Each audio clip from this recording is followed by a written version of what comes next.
Bonsoir à tous, il est 19h, voici les titres d'autres journaux.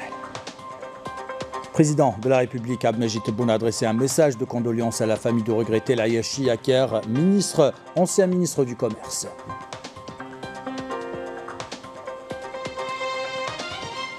Deuxième jour de trêve humanitaire dans la bande de Gaza, une ville martyre et fantôme, des habitants égarés, des infrastructures détruites. Nous irons au plus près des rescapés avec le correspondant de la télévision publique, Wissam Abou Zaid. Et si cette agression barbare n'était qu'un enfumage pour mettre la main sur les réserves naturelles dont jouit le large de Gaza, dans le grand format de ce week-end, on s'intéresse au dessous des cartes. Nous verrons comment la géopolitique fait de la politique. Les détails avec Adel Boukhadis. Et puis à la fin de ce journal, nous nous intéresserons à la journée internationale des violences faites aux femmes. On s'intéresse dans ce journal au travail associatif d'éducation et de sensibilisation contre les violences faites aux femmes. Nous vous proposons des témoignages.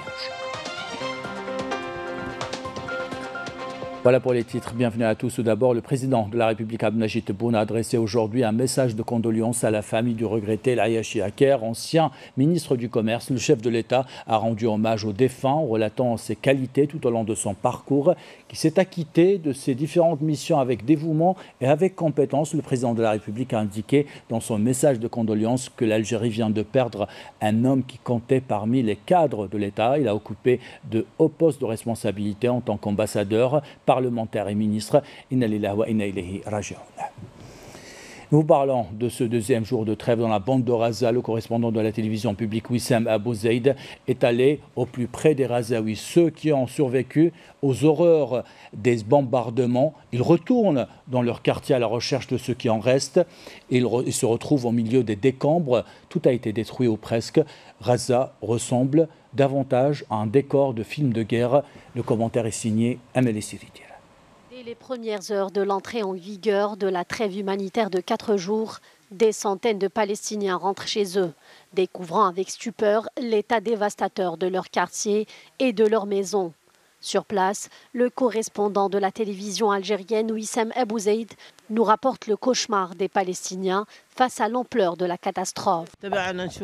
On est venu découvrir ce qui reste du quartier, voir si notre maison est toujours intacte et n'a pas été détruite. Nos maisons ont une grande valeur pour nous. Nos maisons nous manquent beaucoup. Ils ne nous ont rien laissé. Comme vous voyez, tout est en ruine. Nous n'avons plus rien. Les Palestiniens ont découvert l'ampleur de la catastrophe provoquée par les forces sionistes dans leur zone de résidence. Des dégâts massifs ont été causés aux routes, aux bâtiments des institutions gouvernementales, aux infrastructures et aux réseaux d'eau, d'électricité et de communication. Je viens de constater l'ampleur des dégâts causés par les bombardements. Je n'ai plus de maison, je n'ai nulle part où aller. La cessation temporaire des hostilités offre aux Gazaouis une pause tendue. Mais la dure réalité se dessine dans les ruines qui entourent leur foyer. Les rues, autrefois empreintes de la vie quotidienne, sont devenues le témoignage silencieux de la guerre. Malgré tout cela, l'espoir persiste dans la détermination des Palestiniens à reconstruire leur vie à partir des cendres de la destruction. Nous gardons espoir, nous ne faiblirons pas et nous sommes fiers de notre terre. Mon père et mon fils sont tombés en martyrs, mais je garde toujours espoir. Au cœur de la dévastation, l'espoir des Palestiniens se profile comme une force persistante, déterminée à écrire un avenir de résilience, de reconstruction et de dignité. Et si cette attaque barbare n'était finalement qu'un prétexte pour décourager les Palestiniens, les pousser à quitter leur territoire et ouvrir la voie vers la mer, vers les eaux territoriaux de la bande de Gaza, des eaux qui renferment des champs gaziers, 32 millions de mètres cubes de réserves de gaz naturel, un espace qui attire toutes les convoitises. Grand format signé Adel Boukhadis. Gaza, théâtre des crimes les plus odieux commis par l'entité sioniste, dispose d'importants gisements de gaz au large de ses côtes qui pourraient changer la donne de la situation géopolitique dans la région. C'est une des raisons pour lesquelles d'ailleurs cette guerre certainement a démarré, mais pas seulement. On sent bien que les compagnies internationales sont prépositionnées et qu'effectivement, avec la crise ukrainienne qui a aggravé encore les besoins en matière énergétique, il est probable que dans l'intérêt de certaines compagnies internationales qui sont des lobbies, il ne faut jamais les oublier, et bien dans leur intérêt commun, ils se disent qu'il est plus intéressant d'avoir un partenaire de type occidentalisé, puisque les sionistes sont partis occidentaux, et qui est favorable évidemment aux thèses néocoloniales que l'Occident a toujours eues. Est-ce que le fait qu'il y ait vraiment de très timides critiques de la part des principales capitales occidentales, eh bien, à l'évidence aussi, oui, parce que les intérêts sont liés à la fois aux questions géopolitiques, géostratégiques et surtout géoénergétiques.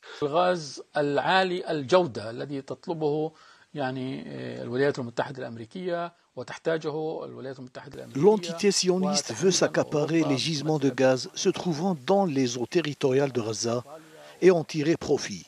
Ce gaz est d'une très bonne qualité. C'est la raison pour laquelle l'entité sioniste veut se dérober des accords conclus avec les autorités palestiniennes et répondre à la demande des pays occidentaux. C'est ce qui explique en quelque sorte la position des capitales occidentales vis-à-vis des agressions perpétrées à l'encontre des Gazaouis. Il y a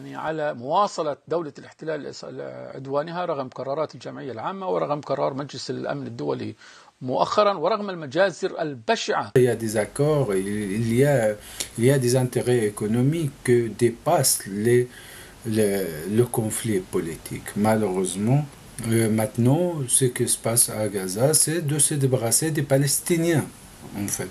Et c'est pour ça qu'on parle de transfert. Ça veut dire que voilà, les Israéliens, ils veulent se débarrasser de chaque force qui peut déranger leurs accords économiques. Et comme ils disent, voilà, si ces gens ils ne comprennent pas leur intérêt économique, alors il n'y a pas de place pour eux dans cette formule, dans ces accords, il faut se débarrasser. Le champ gazier Marina est l'objet de convoitises des forces de l'occupation sioniste qui aspirent à se positionner sur le marché européen et faire face ainsi à la crise énergétique qui a battu de plein fouet le vieux continent. حقول مهمة جدا قبالة سواحل غزة وأهمها هو حقل مارين للغاز. Le champ gazier Marina se trouve à 36 km des côtes de Gaza. Il dispose de réserves de gaz estimées à plus de 32 millions de mètres cubes.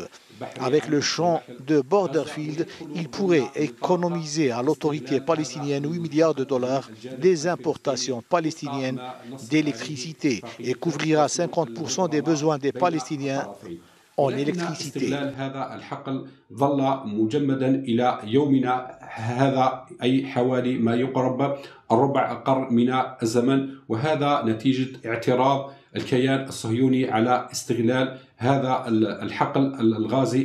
Lors du sommet du G20 qui s'est tenu à New Delhi le mois de septembre dernier, il a été décidé de construire un corridor ferroviaire et maritime reliant l'Inde au Moyen-Orient à l'entité sioniste et à l'Europe dans le but de favoriser la croissance économique, mais surtout pour contrer les projets des nouvelles routes de la soie annoncés en grande pompe par la Chine. L'entité sioniste compte mettre la main sur les réserves de gaz à Gaza, mais aussi construire un canal reliant la mer Rouge à la Méditerranée, qui traversera les terres du nord de Gaza, raison pour lesquelles ils veulent exterminer les Palestiniens et opérer un changement géographique et typographique. Par ailleurs, l'entité sioniste veut concrétiser le corridor de l'Inde qui passe par le Moyen-Orient et contrer les routes de la soie, ce qui explique aujourd'hui que Gaza est devenu le théâtre de conflits internationaux non déclarés.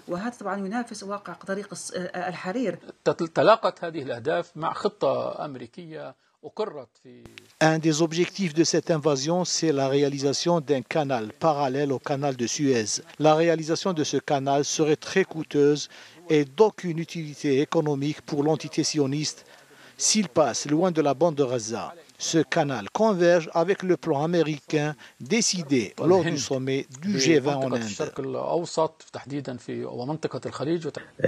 Les clauses contenues dans ce projet stipulent que l'entité sioniste est chargée d'assurer la sécurité et la protection des infrastructures liées à ce projet, notamment la ligne ferroviaire, les ports commerciaux et les câbles sous-marins de la fibre optique qui seront réalisés dans les eaux territoriales de Gaza.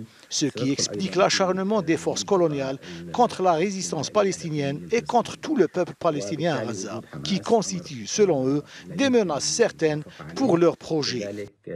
La bande de Gaza compte également des potentialités agricoles indéniables. Elle réussit à exporter chaque année près de 60 000 tonnes de légumes vers la Cisjordanie et les pays du Golfe, ainsi que des fraises vers l'Europe.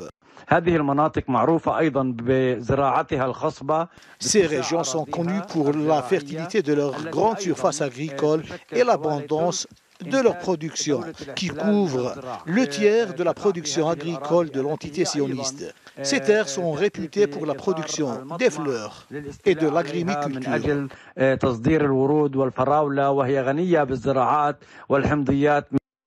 Toufan el-Aqsa est venu donc fausser les calculs machiavéliques de l'entité sioniste. Est-ce pour autant suffisant pour expliquer la barbarie sans précédent dont cette entité a fait preuve jusqu'à aujourd'hui, ou encore expliquer le silence d'un Occident qui s'est longtemps présenté dans la peau du défenseur des libertés et des droits dans le monde?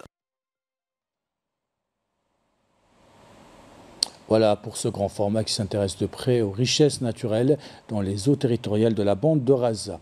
Et toujours à propos de la cause palestinienne et durant la journée internationale des femmes, qu'en est-il des droits des femmes palestiniennes déjà privées de ces droits pour les plus essentiels comme le droit au mouvement? La dernière agression barbare a privé la femme palestinienne d'eau, d'électricité, de sa terre et même de ses enfants. Lecture avec Amel Bouakba.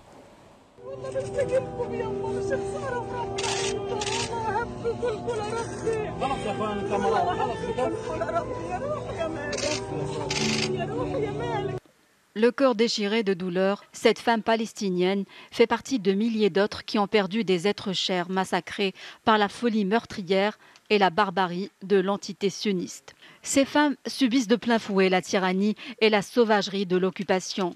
Massacres, tortures et toute forme de violence, c'est le lot quotidien de toutes ces femmes. Malgré l'intensité de la souffrance et l'ampleur de la perte, leur courage exemplaire continue de défier la machine de guerre sioniste. Au moment où l'on célèbre la journée internationale de lutte contre les violences faites aux femmes, la femme palestinienne est confrontée depuis de longues années aux affres de la colonisation sioniste qui la prive de ses droits les plus fondamentaux. En première ligne dans le combat et la résistance, des centaines de femmes palestiniennes sont détenues dans les geôles sionistes dans des conditions inhumaines. La femme palestinienne est le symbole de la résistance. Elle est la femme militante, la mère et l'épouse de martyrs. Elle a toujours occupé une place prépondérante dans la société palestinienne. Elle ne lésine sur rien pour apporter son aide et soutenir la résistance. Les femmes palestiniennes représentent la majorité des victimes des bombardements. Au moins 5000 sont tombés en martyrs et des milliers de blessés, ainsi que des détenus dans les prisons sionistes qui subissent les pires sévices de la part de l'occupation.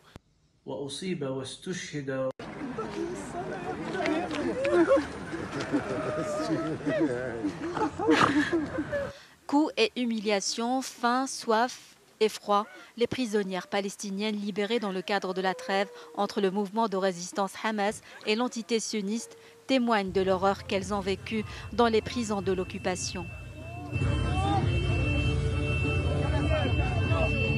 الوضع هناك كثير مأساوي يعني رشة الغاز يعني حتى لما اجوا عندنا قمعة في 7/10. Les conditions dans les geôles sionistes sont inhumaines. Nous avons été aspergés de gaz sans compter les injures, les insultes et l'humiliation. C'était un vrai calvaire. On n'avait même pas de couverture. On était transis de froid. Les violences perpétrées par l'entité sioniste n'ont pas eu raison de la détermination et de l'engagement de la femme palestinienne qui demeure le porte-étendard de la résistance avec un courage hors pair qui inspire et impressionne le monde entier. Et durant la journée internationale de lutte contre les violences faites aux femmes, on s'intéresse à ce qui se passe en Algérie. 261 femmes ont été victimes de féminicide en Algérie depuis 2019, dont la moitié étaient des mamans. 16 étaient enceintes au moment de leur assassinat, selon un rapport présenté aujourd'hui par le collectif Féminicide Algérie. On s'intéresse ce soir au travail de sensibilisation et d'éducation de la part des associations avec Fadi El Chir. في أم البواقي عمرها في الثلاثينات جار عليه كان حب يتزوج بها ورفضته قتلها. لويزا حمداش كان عندها 65 سنة و5 ولاد قتلها وليدها. فاطمة بومرزاق ضربها وليدها وخنقها حتى قتلها. Chacune son histoire, chacune son parcours, mais un même destin les réunit. Elles ont toutes été victimes de violences physiques. Certaines ont même succombé à leurs blessures. Selon la page Féminicide Algérie, chargée d'identifier et de recenser ces cas, 33 femmes ont été tuées depuis le 1er janvier 2023, contre 41 en 2022, une liste qui ne cesse de s'allonger. Justement, le nombre de femmes qui consultent en médecine légale, en moyenne, on a 4 à 5 femmes par service, 4-5 femmes qui sont victimes de violences physiques. On s'est tous accordé que c'est un chiffre noir. Malheureusement, on signale quelques cas de décès. Mais ces chiffres ne constituent que la partie visible de l'iceberg. La majorité des cas de violence contre les femmes ne sont pas déclarés pour diverses raisons. S'il constate qu'il y a eu violence avérée, puis elle dit que, ça veut dire qu'elle ne veut pas déposer plainte, on essaye de l'orienter. La preuve, on a instauré, c'est une première en Algérie, les urgences médico-judiciaires, de pouvoir justement recevoir 6 victimes en tenté. Parfois on reçoit des femmes à 2 h du matin, à 5 h du matin, comment les accompagner et leur expliquer leurs droits. Plusieurs actions de solidarité ont été menées à travers les réseaux sociaux, revendiquant la dignité des femmes et leur droit de lutter et de dénoncer ces violences. Je l'ai menacée de divorce. Mais j'ai pas d'argent aujourd'hui. Beaucoup de femmes qui subissent ça ne savent pas quoi faire parce que la société n'aide pas beaucoup. Généralement, la plupart des femmes qui nous contactent, elles disent toujours la même chose, c'est que la famille leur demande de patienter par rapport à notre action qu'on a fait et qu'on fera toujours. C'est pour sensibiliser les gens que, au fait, c'est un crime qui est condamné et par la loi et par le créateur lui-même. Nous recevons aussi une fois par semaine les femmes quand elles veulent un accompagnement juridique. Donc on les reçoit dans nos bureaux pour qu'elles voient notre avocate. Nous organisons aussi des journées d'études. Cette lutte est une mission de longue haleine, un travail qui nécessite, selon les observateurs, l'identification des facteurs menant à ce comportement. À cet effet, l'Institut national de santé publique prévoit une enquête nationale en 2024, la deuxième du genre après celle de 2023, afin de mettre en place les mesures adéquates pour lutter contre ce phénomène. Et le défi demeure immense face aux violences faites aux femmes. Les associations apportent une contribution certaine. La mission est titanesque pour sensibiliser le grand public et l'éduquer sur le respect des droits des femmes. Couverture de Mariam Damis. Au cœur d'une journée d'études poignantes dédiée à la lutte contre la violence faite aux femmes, les voix des associations se sont élevées pour proposer des solutions concrètes pour mettre en lumière ces réalités qui s'avèrent sensibles dans la société. On a décidé de fêter cette journée avec une série d'interventions et bien sûr avec la participation d'autres associations qui exercent dans ce domaine. On a proposé une stratégie pour traiter ces problèmes-là qui généralement met la femme dans des situations stressantes, des situations, des difficultés encore. La violence contre les femmes est malheureusement de plus en plus présente dans la société. Et cela revient au non-respect de la religion qui, elle, protège la femme et lui donne sa juste valeur. Il y a également le manque de moyens et la baisse du pouvoir d'achat. Les effets des violences se répercutent notamment sur la stabilité émotionnelle et psychologique de l'enfant, créant ainsi un environnement hostile qui peut entraver son développement. Cette situation peut devenir plus délicate lorsque la famille compte parmi ses membres un enfant à mobilité réduite. Le père, généralement, n'accepte pas un handicapé à la maison. Généralement, ils sont insultés, la femme est frappée avec violence, ce qui fait il n'y a aucune aide. Notre secteur donne une très grande importance à cette femme, à la formation de la femme. Donc notre participation aujourd'hui avec l'association Mashrou' Osrati, donc c'est dans le cadre d'encourager les femmes à mieux gérer leur vie et celle de leur petite famille. Les associations jouent un rôle fondamental dans le processus de soutien apporté aux victimes. C'est entre autres grâce à leur dévouement que des milliers de femmes trouvent de l'aide et du réconfort. Dans l'actualité de ce samedi, dans le cadre du renforcement de la disponibilité opérationnelle de la capacité régionale d'Afrique du Nord et afin de rehausser les potentiels de planification entre différents composants de la capacité, la base logistique et la capacité régionale d'Afrique du Nord, la 5e région militaire organise du 18 au 25 novembre l'exercice intitulé Selem Nord Africa 2. Les détails avec Walid Yousfi.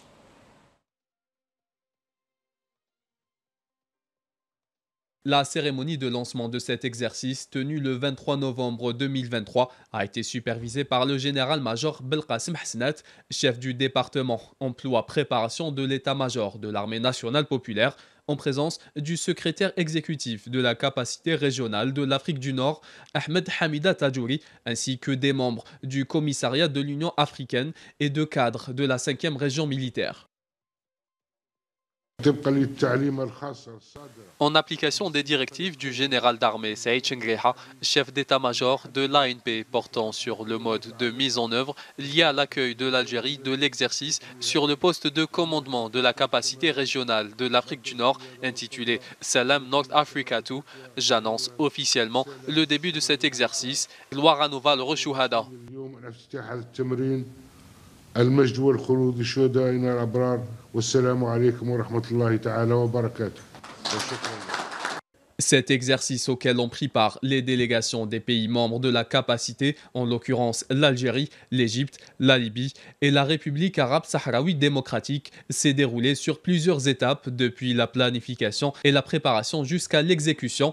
Des étapes qui ont été marquées par un haut niveau de coordination entre les formations et les délégations participantes, notamment en termes de planification conjointe entre les composantes de la capacité régionale de l'Afrique du Nord et d'exercice du commandement et du contrôle entre responsables et subordonnés. L'exercice du poste de commandement de la capacité régionale de l'Afrique du Nord a été une opportunité d'apporter davantage d'expérience en termes de planification au profit des officiers des cadres de la capacité et de maîtriser les mesures juridiques et opérationnelles lors du déploiement des missions de soutien de la paix du commissariat par l'Union africaine, leur permettant ainsi un parfait accomplissement des missions liées à l'instauration de la sécurité et de la paix au sein du continent africain.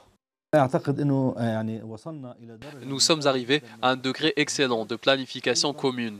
À présent, nous avons acquis de l'expérience en ce qui concerne la mise au point de rapports et application de missions sur le terrain au niveau de tous les commandements. Il y a une harmonie parfaite, comme vous avez pu le voir. Je considère que nous avons atteint notre objectif principal à travers cet exercice. L'exercice du poste de commandement permettra à la capacité régionale de l'Afrique du Nord d'atteindre la phase de mise en fonction opérationnelle. Le travail que nous effectuons au niveau de la base logistique de Djidjel est le fruit des moyens mis en place par l'Algérie afin de réussir l'exécution de cet exercice. L'Algérie, que ce soit à travers son peuple ou son gouvernement, nous a toujours accueillis chaleureusement à chaque fois que l'occasion se présente. Cela se répercute sur l'exécution de l'exercice et la tenue de rencontres importantes. L'accueil qui nous a été réservé nous encourage à revenir.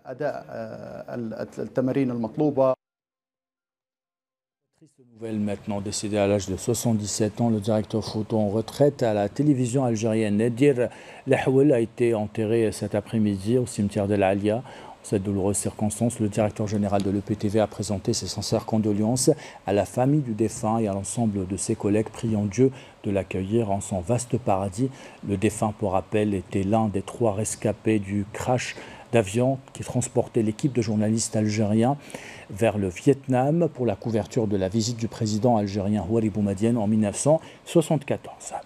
La Direction générale de la communication à la présidence de la République a présenté ses sincères condoléances à la famille de l'ancien journaliste du quotidien Al-Mujahed, Aqli Hammouni, qui est décédé à l'âge de 72 ans, et à l'ensemble de la corporation. Prions Dieu de lui accorder sa sainte miséricorde et de l'accueillir en son vaste paradis. Inna lillahi wa inna ilayhi raji'un.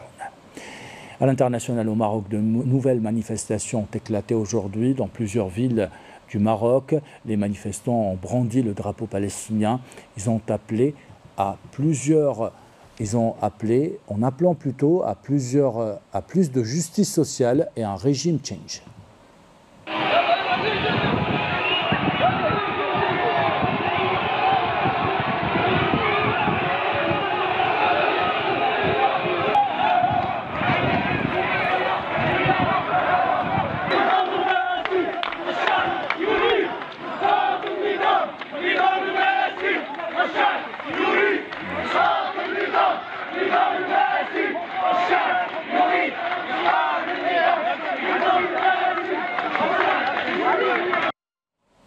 Retourne en Algérie pour vous parler de ce concours, l'ESA Eco Innovation Challenge, un concours qui s'inscrit dans l'air du temps avec une démarche qui répond aux problématiques environnementales, économiques et sociales. 15 entrepreneurs, ou 15 porteurs d'idées plutôt, et de porteurs de projets ont participé à ce challenge. Couverture signée Raouf Hamouche. Durant 3 jours, de jour comme de nuit, les 15 porteurs de projets en question ont été accompagnés, aidés et soutenus à travers un programme comprenant des activités, des ateliers et hackathons. Avec un premier objectif, permettre à tous les participants de mûrir leurs projets. En discutant avec ces porteurs de projets, nous avons été interpellés par certaines innovations. On est là pour représenter notre projet Carta, qui consiste à justement éradiquer la consommation du papier dans la production des cartes de visite traditionnelles, et on propose une solution totalement digitale et décentralisée pour justement aider les entreprises non seulement à s'inscrire à une démarche RSE, mais aussi à économiser leur budget d'impression de cartes de visite. J'ai participé par mon projet qui accélère la croissance des microalgues dans les eaux de surface par l'application d'un champ électromagnétique. Notre procédé, il est breveté, labellisé, innovant, qui n'utilise pas des produits chimiques comparativement à les méthodes utilisées actuellement. Et nous assurons une production de 120% en seulement 2 heures. Lancée en octobre dernier, cette édition a enregistré quelques 120 projets, dont 15 ont été sélectionnés pour la finale par un jury formé d'experts en la matière. Il y a des jeunes, des moins jeunes, il y a un peu de tout, et on a été très surpris par la qualité des projets. Alors c'est une phrase qu'on entend souvent, mais là c'est une réalité, c'est-à-dire que c'est des projets qui sont vraiment dans l'air du temps. On a des projets dans la capture de carbone, dans les fermes verticales, le compost, c'est des projets aboutis. Et on voit qu'il y a des personnes, des jeunes notamment, c'est une génération qui n'a pas de complexe. Elle est vraiment sur les dernières problématiques mondiales. Par exemple, la capture de carbone, aujourd'hui, c'est un enjeu mondial et tout le monde y réfléchit, on n'a pas avancé. Et je vois ces jeunes qui présentent leurs idées sont vraiment en train de penser à des vraies solutions. Ce challenge émane d'une démarche de responsabilité sociale qui s'incarne à travers ESA Fogara, qui est notre concept d'engagement social ici à l'école. Et donc, juste pour rappeler un peu l'engagement de nos étudiants et de l'école, à travers les projets associatifs que tous nos étudiants portent chaque année, d'année en année. Les projets prometteurs gagnants auront la possibilité d'avoir une incubation au sein de l'incubateur de l'ESA, avec un programme d'accompagnement riche et pertinent de 6 mois, assuré par des experts dans leur domaine. Et nous passons à un autre domaine maintenant. La 18e édition du rallye international des Colombes a connu un franc succès. De Tipaza à Intimochint en passant par Schleff, les participantes ont pu admirer les magnifiques paysages de la côte ouest. Certaines regrettaient même le fait de ne pas avoir fait ce parcours plus tôt. Walid Yousfi les a accompagnés dans cette expédition. Regarde. Regroupant une quarantaine de participantes nationales et étrangères, le rallye international des Colombes a connu pour la première fois la présence de ces pilotes de moto de la gendarmerie nationale. Une nouveauté pour cette 18e édition. Pour ce rallye de régularité, Les pilotes ont dû parcourir un trajet d'environ 550 km répartis sur 3 étapes suivant leur roadbook. C'est 3 étapes, 3 grosses étapes, type championnat. Donc chaque étape, il y a des difficultés, un pointage à la fin, l'addition des points. Et au bout de la 3e manche, il y a un champion, un vice-champion et un 3e. Kilométrage, divisé par la vitesse moyenne qu'on vous donne, la direction de course, départ. La régularité, c'est ça l'important du rallye. Beaucoup de gens pensent que le rallye, c'est la vitesse. Non, c'est faux. Le rallye, c'est une vitesse moyenne qu'on doit respecter. Ce rallye a été aussi l'occasion de mélanger compétition et plaisir. Certains pilotes ont saisi cette occasion pour découvrir plusieurs régions durant leur parcours. Les criques, les rivières, la forêt des oliviers, la forêt de chênes, c'était magnifique. C'était un très beau paysage, très beau pays. Enfin, c'est pas isolé, mais il y a toujours du monde, mais il n'y a quand même pas grand monde. Ce qui fait qu'il n'y a pas le tourisme de masse, ce qui fait que le pays il a gardé sa culture, quoi. On a fait un peu de tourisme quand on est arrivé à Alger. Puis là, sur les côtes, c'était vraiment très joli, la roche, les couleurs. On a su allier course, on va dire rallye et tourisme. On a pu visiter, profiter des paysages. Super expérience. Alors, il est vrai que des fois, on était plus dans la compétition et puis d'un coup, on est émerveillé par un paysage. Là, d'un coup, on regarde ce paysage, on se dit, mais pourquoi on n'est pas venu avant ? Une ambiance qui nous laisse sur notre faim en attendant la tenue de la 19e édition du Rallye international des Colombes en octobre de l'année prochaine, avec cette fois-ci un nouvel itinéraire couvrant plusieurs wilayas du côté sud-ouest du pays. Et tourisme toujours avec le coup d'envoi demain de la 2e édition du Trek Algeria Trail à Timimoun, un événement de trail running dans l'une des plus belles oasis du Sahara qui borde le Erg occidental. Une délégation a pris le vol aujourd'hui à destination d'Alger avant de se diriger demain vers Timimoun. Je vous propose d'écouter la déclaration de la représentante du Trek Algeria Trail. Est-ce qu'on fait des photocopies ? Nous avons des concurrents qui partent de Lyon, qui partent de Marseille, qui partent du continent africain, un peu partout dans le monde. Donc on est ravis. C'est la 2e édition du Trek Algeria Trail. Donc il y aura 3 courses. Il y aura un 180 km, un 90 km et un 45 km. Voilà, donc nous partons en Algérie maintenant pour une épreuve sportive de différentes distances, soit d'une 100 km, soit du 200 km, soit même du 50 km pour certains, avec une organisation qui est gérée de main de maître par le Trek Algeria. Nous sommes quelques-uns des coureurs qui allons faire une course dans le désert au bord du Grand Erg occidental et nous sommes très heureux de pouvoir visiter ou revenir, pour Philippe notamment, dans le beau pays qu'est l'Algérie. Yolande, oui. Voilà.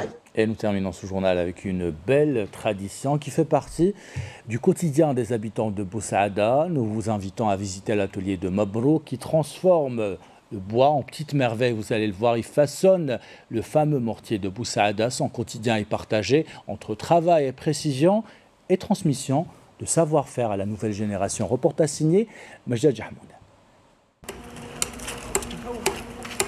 Fervent défenseur de l'artisanat algérien, Mabrouk incarne la pérennité d'une tradition précieuse héritée de son père. Ses mains agiles transforment la matière brute en création unique, témoignant d'un savoir-faire transmis de génération en génération. Nous avons visité son atelier empreint d'authenticité où chaque pièce exposée est façonnée avec passion et raconte son propre récit.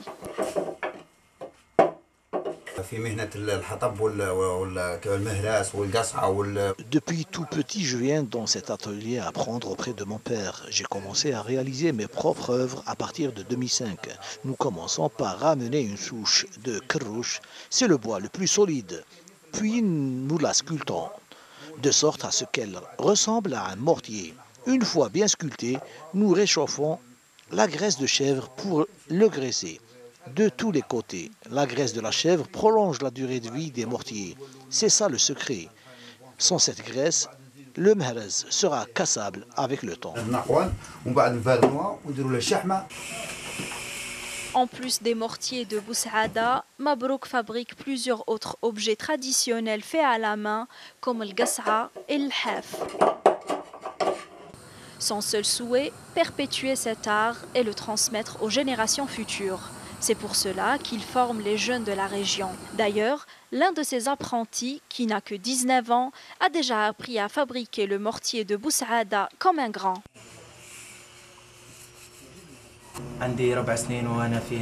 Cela fait 4 ans que je viens apprendre dans cet atelier. Ce savoir-faire est un héritage que nos aïeux nous ont légué. Il est important pour moi de le maîtriser pour que je puisse former à mon tour les générations montantes.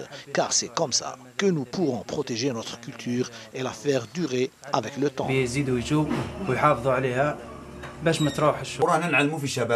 Malheureusement, il y a moins de jeunes qui s'intéressent à l'apprentissage de ce savoir-faire. Il est de notre devoir de former les plus jeunes pour immortaliser nos traditions.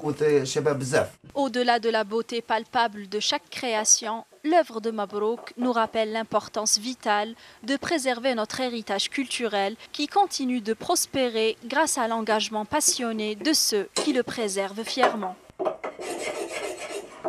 Et avec ces belles images de nos traditions, nous arrivons à la fin de ce journal. L'équipe de la rédaction qui l'a préparé, l'équipe technique qui l'a réalisé, vous remercie de l'avoir suivi. Merci pour votre fidélité. Belle soirée.